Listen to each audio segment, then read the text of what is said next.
வணக்கம். இது உங்கள் ஊடகம், தமிழர்களுக்கான ஊடகம் ஜீவா டுடே. நடிகர் விஜய் திருநெல்வேலியில பிரச்சாரம்.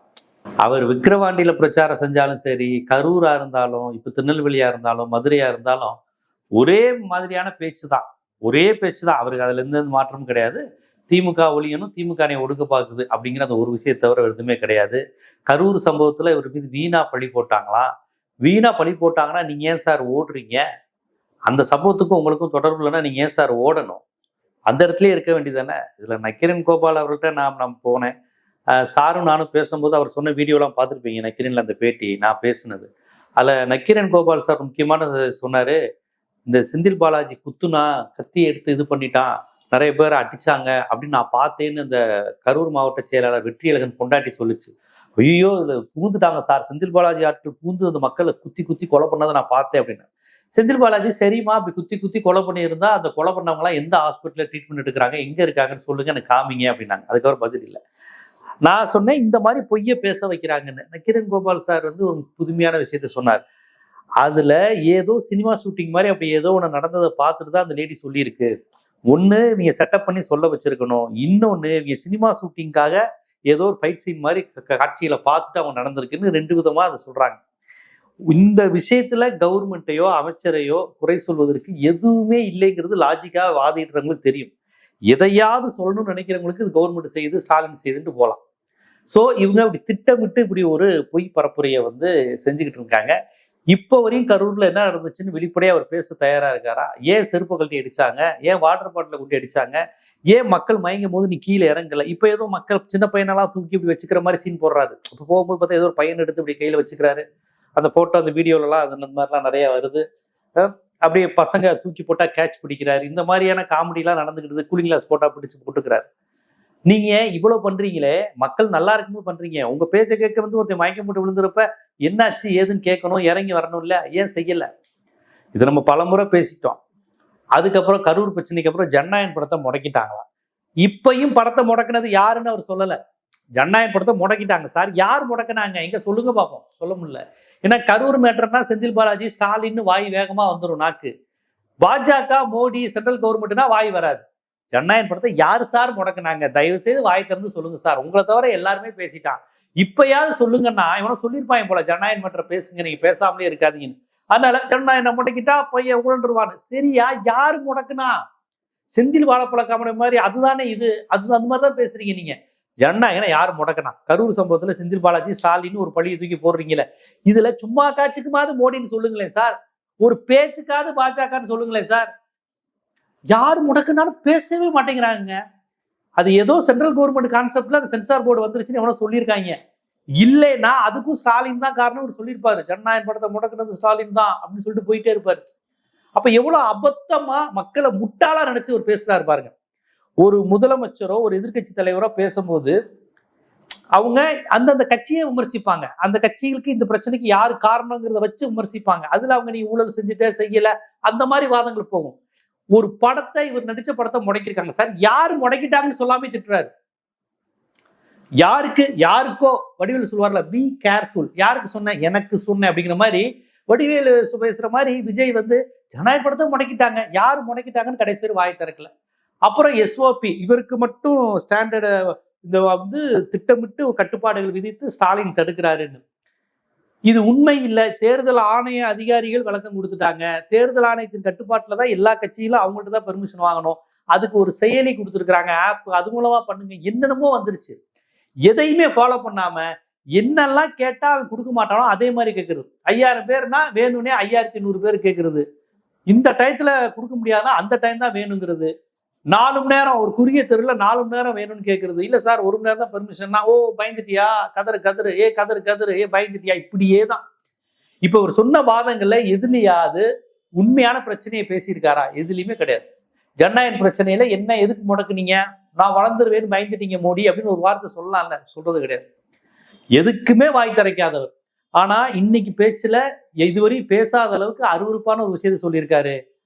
என் பொண்டாட்டிய வச்சு எனக்கு எதிராக டைவர்ஸ் கேஸ் தூண்டி விடுறீங்க அப்படின்னு ரொம்ப அசிங்கமா அருவருப்பா விஜய் பேசியிருக்காரு. 27 வருடம் உங்களுடன் வாழ்ந்த ஒரு மனைவியை பொது வெளியில ஒரு அரசியல் லாபத்துக்காக, கேவலம் ஒரு தேர்தலில் ஒரு ஓட்டு பிச்சைக்காக என் பொண்டாட்டியே ஸ்டாலின் தான் தூண்டி விடுறாரு, என் பொண்டாட்டி டைவர்ஸ் வாங்க கேட்க காரணம் திமுக தான்னு பேசுறீங்களே. இப்படியாக உங்க ரசிகர்கள் எழுதிக்கிட்டு இருந்தான், பேசிக்கிட்டு இருந்தான். அதை நாங்கெல்லாம் பார்த்து, என்ன விஜய் உங்க மனைவி இப்படி கேவலமா பேசுறான், இதுக்கு உங்க மனைவிக்கு என்ன தொடர்பு, பர்சனல் லைஃபை இழுக்க வேணாம்னு சொல்லுங்க. மனைவி உங்களுக்கும் பிரச்சனைங்கிறது எல்லார் வீட்லயும் கணவன் மனைவிக்குள்ள பிரச்சனை இருக்கும், சண்டை இருக்கும். இதையெல்லாம அரசியல் வெளியில பொது வெளியில சொல்லி என் முன்னாடி திட்டுறா, முன்னாடி எழுது சோறு தரலே, முன்னாடி டைவர்ஸ் பண்ண போறேன், அவளை பத்தி கொஞ்சம் கண்ணாமண்ணா அசிங்கமா எழுது, வேற மாதிரி எழுது அப்படின்னு சொன்ன தலைவனை உலகத்துல பாத்துருக்கீங்களா? ஒருத்தன் எவ்வளவு மோசமானவனா இருந்தாலும், தான் மனைவி பிடிக்காதவளாவே இருந்தாலும், தான் கட்சி தொண்டன்ட்ட என் பொண்டாட்டி பத்தி கேவலமா பேசுன்னு சொன்ன ஒரே தலைவன் நீ தான். எந்த அரசியல் கட்சியும், எனக்கு தெரிஞ்ச உலகத்துல எந்த அரசியல் கட்சியும் தன் மனைவிய டைவர்ஸ் வாங்க போறோம், என் மனைவி பிரிஞ்சிருக்கானா, என் மனைவி பத்தி தப்பா பேசுங்கடான்னு சொல்லி அட்வைஸ் பண்ண ஒரே தலைவர் நீங்க தான். எல்லாரும் சொன்னாங்க, அப்ப விஜய் தான் விஜய் ரசிகர்களை தூண்டி விட்டு இவ்வளவு கேவலமா தான் மனைவியவே எழுத சொல்றாரு அப்படின்னாங்க. நான் கூட அவ்வளவு ஓப்பனா சொல்ல மாட்டாரு, ஆனா எழுதுறத கண்டுக்காம இருக்காரு போல, இது என்ன கேவலம், தான் மனைவியை பேசும்போது கண்டிக்கணும் இல்லையா அப்படி நான் நினைச்சேன்.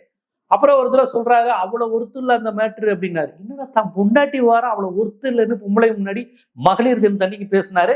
எனக்கு என்னடா அதுவுமே அசிங்கமா இருந்தது. என்ன இந்த வாரத்துல இப்படிலாம் பேசாதீங்க, தங்கச்சியா இருப்பேன் பொண்டாட்டியா இருப்பேன்னு பேசாதீங்க, என் மனைவியை பத்தி சமூக வலைதளத்துல கேவலமா எழுதாதீங்க, என் மனைவியை தூண்டி விட்டது ஸ்டாலின் தான் திமுக தான்லாம் எழுதாதீங்க, இது வேற பிரச்சனை, அரசியல் இதோட கலக்க வேணாம், எதிர்த்தரப்புக்கு இது லாபமா போயிடும், எதிர்த்தரப்புக்கு இது சாதகமா போயிடும் கூட அவர் சொல்லியிருக்கலாம். ஆனா அவர் சொல்லல, அவர் அதை விரும்பினாரு. தான் மனைவியே எல்லாரும் கேவலமா பேசுறது. உலகத்திலே தன்னுடைய காதலிய, தன்னுடைய தங்கச்சிய, பெத்த தாய, கட்டின பொண்டாட்டிய தான் கட்சி தொண்டர்களை வச்சு கேவலமா பேசுங்கன்னு சொன்ன உலகத்துல நான் இதுவரை யாரையும் பார்த்ததில்லை. எவ்வளவு மோசமான மனிதனா இருந்தாலும் இப்படி செய்ய மாட்டான். அப்படி இருக்கும்போது இவங்க கட்சி தொண்டர்களும் நம்ம தலைவருடைய மனைவி ஆயிற்றே, நமக்கு அண்ணி ஆயிற்றே அப்படின்லாம் பார்க்கல. அவங்க என்னடா இதுதான்டா அவங்க அண்ணி, அவ கிடக்குறா அப்படின்னு கேவலமா பேசுறாங்க, அசிங்கமா பேசுறாங்க. தன்னுடைய அண்ணிய, தன்னுடைய கட்சி தலைவருடைய மனைவியை இவ்வளவு கேவலமா பேசுறான். தொண்டர்களையும் பார்க்க முடியல, அப்படிப்பட்ட தொண்டர்கள் தான் எனக்கு வேணும்னு சொல்லி கேவலமா பேசுற ஒரு கேவலமான தலைவரையும் பார்த்ததுல ரொம்ப அவமானமா இருக்கு விஜய். இதுல என்ன, அதாவது உங்களுக்கு ஒரு 52 வயது, அவங்களுக்கு ஒரு 47 வயது இருக்கும்னு நினைக்கிறேன். 26 வருட திருமண வாழ்க்கை, 2 குழந்தைங்க. டைவர்ஸ் பண்றது பெரிய தப்பெல்லாம் கிடையாது. இந்த உலகத்துல யார் வேணா டைவர்ஸ் பண்ணலாம். சினிமா நடிகர், தொழிலதிபர், சராசரி மனிதர்கள், அது தனிப்பட்ட வாழ்க்கை, சேர்ந்து வாழணுங்கிற கட்டாயம்லாம் இல்லை. அது ஒரு சாதாரண மேட்ரு. பிடிக்கலன்னா பிரிஞ்சு போங்க. உங்களுக்கு தான் ஏகப்பட்ட பணம் இருக்கே, எப்ப பார்த்தாலும் இப்ப கூட என் பணம் நிறைய இருக்கு, பணம் நிறைய இருக்கு, நான் ஊழல் பண்ண மாட்டேன், தப்பு பண்ண மாட்டேன், என் பணம் நிறைய இருக்குங்கிறீங்க. இதுவே அயோக்கியத்தனம். பணம் நிறைய இருக்கு அப்படிங்கிறீங்களா, அப்ப ஜீவனாம்சம் கொடுத்து முறைப்படி ஒரு விவாதம் வந்து 5 வருஷமா டைவர்ஸ் கேட்கறாங்களாமே. 5 வருஷமா டொமஸ்டிக் வயலன்ஸ்ல கொடுமைப்படுத்திருக்கீங்க, வீட்டுக்குள்ள விடாம பண்ணியிருக்கீங்க, அவங்களுக்கு பொருளாதார நெருக்கடி தந்திருக்கீங்க. இது 5 வருஷமா அந்த பெண் வந்து வெளியே செலுத்தாம கண்ணியமா தான் இருந்திருக்கிறாங்க. அதை டக்குன்னு முடிச்சு விட்டுருக்கலாமே. இதுல என்ன இருக்கு? கல்யாணம் பண்ணிட்டா சேர்ந்து வாழணும்னு அவசியம் இல்லை. இப்போ உங்களுக்கு வேற ஒரு பெண்ணோட நாட்டம் வந்தா அது போகலாம். அதே போல உங்க மனைவிக்கு வேற ஒரு வாழ்க்கை பிடிச்சிருந்தா அமைச்சுக்கலாம். அது தனிப்பட்ட சட்டம் அதை அனுமதிக்குது, சட்டம் அனுமதிக்குது. சமுதாயத்திலே இன்னைக்கு சர்வசாதாரணம். இந்த மேட்டரை வந்து ஏன் இவ்வளவு கேவலமா மனைவியை பொது வழியில திட்ட விட்டு வேடிக்கை பாக்குறீங்க? அதான் பணம் நிறைய இருக்கே, டைவர்ஸ் பண்ணி விட வேண்டியதானே. பாவம் காமராஜர்லாம் பணம் நிறைய இருக்குன்னு தான் நாட்டுல அரசியலுக்கு வந்தாரு. அறிஞர் அண்ணாலாம் பணம் நிறைய இருக்குன்னு தான் அரசியலுக்கு வந்தாரு. பணம் நிறைய இருக்கிறது தான் தகுதினா டிவிஎஸ் ஐயங்காரு, கோயாங்கோ, அம்பானி, அதானி, இவங்க தான் இந்த நாட்டை ஆளணும். மறைமுகமா இப்ப அவங்க தான் ஆள்றாங்க. அப்ப எதையெல்லாம் நாம விமர்சனமா அரசியல முன்வைக்கிறோமோ அதையெல்லாம் ஒரு பெருமையா பேசுறாரு. விஜய் என்ன சொல்றாரு, நான் பணக்காரன், என் கையில நாட்டை கொடு, நான் ஒரு கோடீஸ்வரன், என் கூட நாட்டை கொடு, என்கிட்டதான் பணம் நிறைய இருக்கே. அப்ப ஊழல் செய்யறவெல்லாம் ஏழை, பணத்துக்கு வழி இல்லாதவன், கஞ்சிக்கு வழி இல்லாதவன் தான் தப்பு செய்வாங்கிற எவ்வளவு கேவலமான மனநிலை பாருங்க. ஒரு ஏழையா இருந்தா திருடிடுவான், ஒரு ஏழையா இருந்தா அயோக்கியனா இருப்பான், ஏழையா இருக்கிறவன் ஊழல் பண்ணுவான். பணக்காரன் இல்ல, அதனால அவன் தப்பு செய்ய மாட்டான். கோபாலகிருஷ்ண நாயுடு கீழ்வடியில போய் குடிசையை கொளுத்துவாரான்னு கேட்டார் பாருங்க நீதிபதி. அவ்வளவு பெரிய ஆள் அந்த சேரி பகுதிக்கு போவாரா? அந்த ஏழைகள் இருக்கிற இடத்துக்கு அந்த கோபாலகிருஷ்ண நாயுடு மாதிரியான ஆட்கள் போக முடியுமா? அப்ப பணக்காரன் கொலை செய்ய மாட்டான், பணக்காரன் நல்லவனா தான் இருப்பான், பணக்காரன் கண்ணியமானவனா இருப்பான், பணக்காரன் ஊழலற்றவனா இருப்பான்னு ஒரு பண்ணையார்த்தனத்துல ஒரு இவ்வளவு கேவலமான முதலாளித்துவ நிலவுடைமை சமூக மனநிலையில் விஜய் இருக்கிறாருங்கிறது ஒண்ணு. அப்புறம் மனைவியை கேவலப்படுத்துறாருங்கிறது ஒண்ணு. அவரை விட கேவலமா அவங்க தொண்டர்கள், ரசிகர்கள் இருக்கிறாங்கிறது இன்னொன்னு. இதை மீண்டும் மீண்டும் நிரூபிக்கிற மாதிரி திருநெல்வேலியில கேவலமா பேசியிருக்காரு.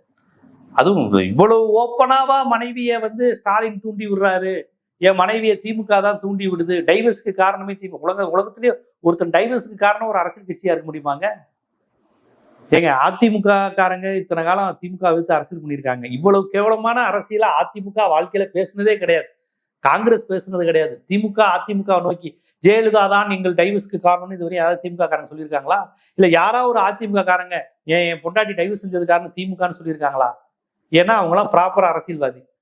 ஆனா விஜய் பாருங்க, என் பொண்டாட்டி டைவர்ஸ் உன் பொண்டாட்டி டைவர்ஸ் பண்ணதுக்கு நீ தான் காரணம். உங்க 2 பேருக்குள்ள உள்ள கேரக்டர், உங்க பிரச்சனை ஏதோ ஒண்ணு, அதுக்குள்ள பேச விரும்பல, ஏதோ ஒன்று நடந்ததுக்கு உங்களுக்கு சங்கீதாவை பிடிக்கல, சங்கீதாவுக்கு விஜய் பிடிக்கல. இதை பத்தி இவ்வளவு நேரம் நம்ம பேசுறதே கேவலம். அந்த கேவலத்தை உண்டாக்குனது நீங்க தான். மனைவியை பிடிக்குங்கிறது தனிப்பட்ட விஷயம். அதை பொது வெளியில என் பொண்டாட்டியை தூண்டி விட்டுறாங்க எனக்கு எதிரான கேவலம். இப்படி பிச்சை எடுத்து ஓட்டு வாங்கணுமா? பொண்டாட்டியை கேவலப்படுத்தி உங்களுடைய இல்லற வாழ்க்கை, தாம்பத்திய வாழ்க்கையை இழிவுபடுத்தி, உங்களுக்கு 2 குழந்தைங்க, அவங்களுக்கும் உங்களுக்கும் 2 குழந்தைங்க இருக்கு. இது அந்த பையன் நீ கேட்டிருப்பான்ல, எங்க அம்மாவை ஸ்டாலினும் திமுக காரங்களும் தூண்டி விடுறாங்கிற வார்த்தையை 26 வயசு வாலிப பையன் கேட்பான்ல, எவ்வளவு அசிங்கமா இருக்கும் அந்த பையனுக்கு. எனக்கு என்னமோ சஞ்சய் சைலண்டா இருக்கிறத பார்த்தா பெருசா வெடிக்க போகுதுன்னு நினைக்கிறேன். எனக்கு என்னமோ அவன் பழி வச்சு விஜய் ஏதோ பண்ணணும்னு நினைக்க போறாப்புல நினைக்கிறேன். சஞ்சய், எனக்கு சஞ்சய் எப்படி தெரியல. நான் சஞ்சய் கூட விஜயோட நல்ல டேம்ல இல்லைன்னு எல்லாரும் சொல்றாங்க. சஞ்சய் அவருடைய தங்கை ஒருத்தவங்க இருக்கிறாங்க, அவங்க பாருங்க, அவங்க அம்மா மேல ரொம்ப பாசமான பையன் தான் கேள்விப்பட்டிருக்கேன். தாய பொது வழியில இவ்வளவு கேவலமா ஒரு திமுகங்கிற கட்சி தான் எங்க அம்மாவை இயக்குது, அவங்க சொல்லிதான் அவங்க டைவர்ஸ் பண்றாங்கிற அளவுக்கு பொது வழியில ரசிகர்கள் மத்தியில தேர்தல் பிரச்சாரம் எப்படிலாம் பேசியிருக்காங்க. தமிழ்நாட்டுல என்ன மாதிரியான தேர்தல் பிரச்சாரம் நடந்திருக்கு? டெல்லியே எனக்கான நிதியை தா, என்ன நடக்குது? மேடாவது பீராவது தமிழ்நாட்டின் எல்லை பகுதியில கொடுக்கலாமா? இதெல்லாம் தேர்தல் பிரச்சாரங்கள நடந்த இது. தமிழ்நாடு மொழி வழி மாகாண உரிமை வேணும், தமிழ்நாடுன்னு பேர் வை, சென்னை மாகாணங்கிற பேரை எடு, இப்படியெல்லாம் தேர்தல் பிரச்சாரம் நடந்திருக்கு. பெரியார் ஆதரிக்கிற திமுகவுக்கா ஓட்டுன்னு இந்த பக்கம், ஜாதியை ஒழிக்கிற பெரியார் ஆதரிக்கிற காமராஜரை ஆதரிக்கிற இந்த மாதிரி பிரச்சாரம் தமிழ்நாட்டில் நடந்த இடத்துல என் பொண்டாட்டியை டைவர்ஸ் பண்ண தூண்டி விட்டாங்க திமுக. என்னை டீனருக்குள்ள 3வது தெருக்குள்ள விடல திமுக. என் படத்தை ரிலீஸ் பண்ண பிஜேபி விடல, ஆனா அது அப்ப மட்டும் பிஜேபிங்கிற பேர் வராது. என் படத்தை வெளியிட மாட்டேங்கிறாங்க, என்னை தெருவுல நடக்க விட மாட்டேங்கிறாங்க. 1 மணி நேரம் தான், இவர் ஏதோ 1 மணி நேரம் கொடுத்தா 5 மணி நேரம் பேசுற மாதிரி. நீங்க பேசுற பேச்சுன்னா அதிகபட்சம் 10 நிமிஷம் 12 நிமிஷம். அதுல ஸ்டாலின் திமுக சதிங்கிற வார்த்தையெல்லாம் எடுத்து பார்த்துட்டா 3 நிமிஷம் தான் இருக்க போகுது. அதை தாண்டி இன்னைக்கு கிறிஸ்தவர்கள் கல்லூரி நிறுவனங்களுக்கு ஆபத்து வந்திருக்கு, ஒரு மசோதா வந்திருக்கு. அது குறித்து ஏதாவது பேசுனீங்களா? எவ்வளவு ஒரு மோசமான ஒரு மசோதா வந்திருக்கு. மக்கள் பிரச்சனை ஏதாவது பேசுனீங்களா? இன்னைக்கு ஈரான் போர் நின்று இருக்கு, ஹாரிமுஸ்ல பாகிஸ்தான் நிறுத்தி இருக்குங்கிறாங்க. இப்ப இந்திய அரசு என்ன பண்ணுது, இந்தியாவின் நடவடிக்கை என்ன பண்ணணும், அது குறித்து ஏதாவது பேசுறீங்களா? ஏங்க, ஒரு அரசியல்வாதி இதை தாங்க பேசணும். பொண்டாட்டி டைவர்ஸ் வாங்கிருச்சுன்னு பேசுறதுக்கு ஒரு அரசியல்வாதி, ஒரு அரசியல் கட்சியா? என் பொண்டாட்டி டைவர்ஸ் வாங்கிட்டா, என் பொண்டாட்டி டைவர்ஸ் வாங்கிட்டா, என் பொண்டாட்டியை டைவர்ஸ் வாங்க இவன் தான் தூண்டி விட்டான், அவன் தான் தூண்டி விட்டான், இதையெல்லாம பொது வழியில சொல்லுவான். சராசரி மனுஷன் வீட்டுல போய் என் பொண்டாட்டியை தூண்டி விட்டது அவன் தான் சொன்னாலே சிரிப்பாங்க 4 பேர். டேய், அவன் பொண்டாட்டி எங்கடா போச்சு புத்தின்னு கேட்பான், ஏதாவது திட்டுவான். சராசரி மனுஷன். ஒரு அரசியல் கட்சியில தேர்தல் பிரச்சாரத்துல என் பொண்டாட்டிய இந்த மாதிரி திமுக தூண்டி விடுதுன்னு கேவலமா பேசுறீங்களே. உண்மையிலே எனக்கு அவங்க மனைவி சங்கீதாவை நினைக்கும் போது பாவமா இருக்கு. அந்த பெண்மணி ஈழத்துல இருந்து உங்க ரசிகரா இருந்து லண்டன்ல ஏதோ ஒரு தொடர்புல உங்களுக்கு குடும்பத்தோட தொடர்பு ஏற்பட்டு கல்யாணம் பண்ணியிருக்கிறாங்க. இப்படி ஒரு சைக்கோ மாதிரி வதைத்து, சரி உங்களை விட்டு விவகாரத்தை ஆக போறாங்கன்னா அதுக்காக கேவலப்படுத்தணுமா? ரகுவரன் ரோஹிணி சேர்ந்து வாழ்ந்தாங்க, டைவர்ஸ் கூட வாங்கினாங்க. எந்த இடத்தையே ரகுவரன் ரோஹிணியோ பொது வழியில வச்சு அவன் இப்படின்னு பேசியிருக்கிறாங்களா? எத்தனை நடிகர்கள், பார்த்திபன் சீதா மரியாதையா அவங்களுக்குள்ள ஏதோ மியூச்சுவல் இது எடுப்பட்டு பிரிஞ்சு போனாங்க, பையன் பொண்ணு திருமணம்லாம் நடைபெற்றது. அதுக்கப்புறம் கூட அவங்க டைவர்ஸை பத்தி ரொம்ப அழகா பிலாசபிக்கலா பார்த்திபன் பேசினார். மீண்டும் அவங்க சேர்ந்து வாழ்றதும் வாழாததும் அவங்க விருப்பம். இப்படித்தான் நிறைய பேர் பெரிய தொழிலதிபர்கள் போய் நமக்கு தெரிஞ்சவங்க வேண்டப்பட்டவங்க நிறைய பேர் திருமண வாழ்க்கையில இருந்து விடுபட்டு வேற ஒரு வாழ்க்கையை தேர்ந்தெடுத்து திருமண வாழ்க்கையை வேணான்னு முடிவு பண்ணியிருப்பாங்க. இதெல்லாம் அவங்க தனிப்பட்ட விருப்பம். இந்த உலகம் எவ்வளவோ பண்பட்ட சமுதாயமா போயிட்டு இருக்கு, நாகரிகத்தை நோக்கி போயிட்டு இருக்கிறோம், பெண் உரிமை சார்ந்து அதிகம் பேசுறோம், கண்ணியமான வார்த்தைகள் வேணுங்கிறோம். ஆனா ஒரு அரசியல் கட்சி தலைவர் கண்ணியமே இல்லாம என் பொண்டாட்டியை தூண்டி விட்டது திமுக தான், டைவர்ஸ் அவதான் தூண்டி விட்டாங்க எலெக்ஷனுக்காகன்னு, தேவையில் ஒரு ஓட்டு கிடைக்கணுங்கிறதுக்காக எவ்வளவு கேவலமா மனைவி மகன் எல்லாரையும் இழிவுபடுத்துறீங்க, இவ்வளவு கேவலப்படுத்துறீங்க. ஒவ்வொரு முறை மேடை ஏறும்போது மனைவி மகன் மகளை இழிவுபடுத்துறீங்க. எனக்கு என்ன சஞ்சய் இதுக்கு பதில் தருவார் நினைக்கிறேன். ஆனா சஞ்சய் இந்த கேவலம் இந்த குப்பையே வேணாங்கிற மாதிரி அவர் ரொம்ப தள்ளி இருக்கிறாரு. ஏதோ ஒரு ரொம்ப உளவியல் ரீதியா ஒரு உளவியல் சிதைவு உள்ள ஒரு நபராக விஜயை பாக்குறேன். ரொம்ப ஒரு வக்கரம் பிடிச்ச மனிதராகவும் பாக்குறேன். மனைவியை இவ்வளவு தூரம் இழிவுபடுத்துற ஒரு மனிதர் நான் பார்த்ததுல. இவரத்து மாதிரியே ஒருத்தர் வருஷம் நான் 50 லட்சம் சம்பாதிக்கிறேன், அதை விட்டுட்டு வந்துட்டேன்னு ஒரு ஆள் இவங்க கட்சிக்காரங்க ஒருத்தையும் பிரச்சாரம் செய்யறாங்க. இவங்க பிரச்சாரம் செய்யறதே மக்கள் பிரச்சனை, மாநில பிரச்சனை, மொழி பிரச்சனை எல்லாம் பேசுறது இல்ல. நான் யாருன்னு தெரியுமா தான் ஒவ்வொருத்தரும் பிரச்சனை பேசுறாங்க. இவங்க வேட்பாளர்கள் எல்லாருமே பாருங்க தன்னைய பத்தி தான் பெருமையா பேசிக்குவாங்க. நான் எம்எல்ஏ ஆயிட்டேங்கிறான் ஒருத்தன். நான்லாம் எம்எல்ஏ ஆயிட்டேங்கிறான். இன்னும் அறிவிக்கலடா தேர்தல், நான் எம்எல்ஏ ஆயிட்டேன் அப்படின்னா. அந்த ராஜ்மோகனா ஒருத்தர் ஏதோ சொல்றாரு, எலெக்ஷன் 23 நாங்க 22 காலையிலேயே போய் படுத்துக்குவோமே அப்படிங்கிறாங்க. அப்படிலாம் போகக்கூடாதியா, போலீஸ் சுற்றுவோம். எலெக்ஷனுக்கு நாள் போய் படுக்க முடியாது. விஜயை பார்க்க வேடிக்கை பார்க்க வர மாதிரி நாளே போய் அந்த இடத்துல படுத்துக்குவாங்களாம். அப்படி ஒருத்தர் பேசுறாருங்க ராஜ்மோகன் ஒருத்தர், அதுக்கு கை தட்டுறாங்க. இப்ப பேச்சுக்கிட்ட அப்படி இவங்களுக்கு எந்த இடத்துலயுமே அறம் சட்டம் ஒழுங்கு எதுவுமே கிடையாது. எல்லா இடத்துலையும் கிறுக்குத்தனம், கோமாளித்தனம், விதிகளை மீறுவது, ஒழுங்குக்கு எதிராக ஒழுங்கினமா செயல்படுவது, கெட்ட வார்த்தை பேசுவது, அவதூறு பேசுவது, சொந்த தாய் தகப்பனை அடிப்பது, உதைப்பது, கேவலப்படுத்துவது, இது மட்டுமே தெரிஞ்ச ஜோம்பி கூட்டமா அவங்க இருக்கிறதாங்க. ஏன்னா எப்படி பேசுறாங்க பாருங்க. எலெக்ஷனுக்கு ஒரு நாளைக்கு முன்னாடி போய் இவங்க படுத்துக்குவாங்களாம். இன்னைக்கு கேட்டா அன்னைக்கு மத்தவங்கள ஓட்டு போட விடாம நீ வேற யாருக்கு ஓட்டு போடுறேன்னு கையை பிடிச்சி கடிச்சு வச்சாலும் கடிச்சு வைப்பாங்க போலயே. அதையும் இவங்க பெருமையா சொல்லுவாங்க. பாத்தீங்களா, ஒருத்தனை ஓட்டு போட விட மாட்டேன்னு கூட சொன்னாலும் சொல்லுவாங்க போல. ரொம்ப ஆபத்தா இருக்கு. இவருடைய ஒவ்வொரு பேச்சும் ஆபத்தா இருக்கு. இளைஞர்களை தப்பா வழி நடத்தக்கூடியதா இருக்கு, தூண்டி விடக்கூடியதா இருக்கு, பெண்களை இழிவுபடுத்தக்கூடிய இவருடைய படங்கள் எப்படி பெண்களை இழிவுபடுத்தி ஆபாசப்படுத்தி வந்துச்சோ அதே மாதிரி உடைய பேச்சுக்களும் இருக்கு. எனக்கு புரியல. எனக்கு விஜய கூட மன்னிச்சிருவேன். இதுக்கு பிறகும் விஜய ஒரு ஆளுமை தலைவர், அவருக்கு தான் தலித் ஓட்டு பெண்கள் ஓட்டுன்னு உட்காந்து பேசுறாங்க. எனக்கு அதுதான் புரியல. விஜய் ரசிகரை விடுங்க, அவங்களுடைய அறிவு மட்டும் அவ்வளவுதான். பட் இவங்களாலதான் தமிழ்நாடே மாறப்போகுதுன்னு சொன்னாங்கன்னா அவர்கள் ரொம்ப ஆபத்தானவர்களா இருப்பாங்க. வலதுசாரிகளுடைய திட்டமா இருக்குங்கிறது இதுதான் சொல்றேன். விஜய் வலதுசாரிகளின் திட்டம், வலதுசாரிகளின் கைப்பாவை, வலதுசாரிகளுடைய கருவி. அப்படி பெரியார் மண்ணுல எப்படியாவது இந்த மண்ணை சிதைக்கணுங்கிறதுக்காக வரக்கூடிய ஒரு பொலிட்டிக்கல், ஒரு அரசியல் அற்ற ஒரு கூட்டம் தான் விஜய் என்பது மீண்டும் மீண்டும் நிறுவனமாகிட்டே இருக்கு. இது ஜீவா டுடே தொடர்ச்சியா பதிவு செய்யுது. இது போன்ற அரசியல், சமூகம், விழிப்புணர்வு, கல்வி, சட்டம் போன்ற பல்வேறு விழிப்புணர்வு காணொளிகள் உங்களை வந்து சேருவதற்கு ஜீவா டுடே சேனலை சப்ஸ்கிரைப் பண்ணுங்க, ஆதரவு தான். நன்றி.